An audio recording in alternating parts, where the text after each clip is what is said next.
各位老铁，大家好！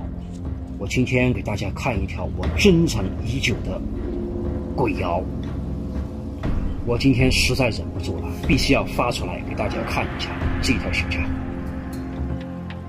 平时喂养只是我一个人在喂养它，其他人是靠近不了的，它也不允许其他人靠近，所以我都是给它单独的关养。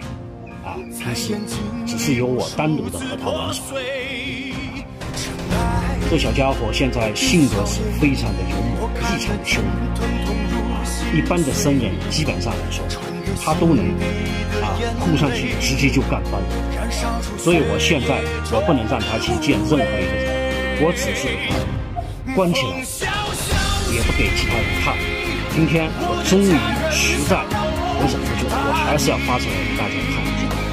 大家看完我这个视频，对此有什么想法和看法，可以在我的评论区给出回复。关注泰哥，每天都会分享战壕分析干货知识。